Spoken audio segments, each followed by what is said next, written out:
अस्सलाम वालेकुम नाज़रीन, इस वक्त हम ज़ियारत काका साहब रोड पर मौजूद हैं। और ये रोड, जैसा कि गुज़िश्ता भी हम इस पर वीडियो बना चुके हैं कि ये रोड इंतहाई ख़तरनाक रोड है और इस पर अक्सर हादसात पेश आते रहते हैं। तो अभी भी इस वक्त हम इस रोड पर एक हादसा देख रहे हैं जो कि पेश आ चुका है और दो गाड़ी आपस में टकरा गई। खुशकिस्मती से किसी किस्म का जानी नुकसान नहीं हुआ, मगर आपसे इल्तिमास है, ये देखें इस रोड पर फिक्सड और न्यू सिटी के इश्तराक से यहाँ पर काफ़ी बोर्ड जगह जगह नस्ब किए गए हैं। जहाँ पर भी किसी किस्म का ख़तरनाक मोड़ है या डबल मोड़ है या अंधा मोड़ है तो यहाँ पर हिदायत रखी गई है। इस हवाले से जो अक्सर ज़ायरीन आते हैं, मेहमान आते हैं, उनसे इल्तिमास है कि वो इन बोर्डों पर नज़र रखें और ट्रैफिक की जानिब से,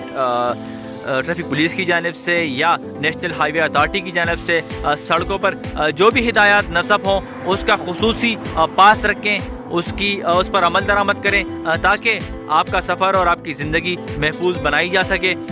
आए रोज़ हम इन रोडों पर हादसात देख रहे होते हैं और उसकी वजह यही होती है कि हम ट्रैफिक के उसूलों को, कवायद ज़वाबित को और नेशनल हाईवे अथॉरिटी की जानिब से दिए गए हिदायत को नज़रअंदाज कर देते हैं और लोग ख़तरनाक ड्राइविंग करते हैं या स्पीड में जाते हैं, जिसकी बिना पर इस किस्म के हादसात रूनुमा हो रहे होते हैं और इंसानी जानों को ख़तरात लाहक होता है।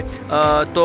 आप तमाम ज़ायरीन से इल्तिमास है, यहाँ के मकामी लोगों से इल्तिमास है कि किसी किस्म की तेज़ रफ्तारी से गुरेज करें ताकि कीमती जानों की ज़िया को रोका जा सके।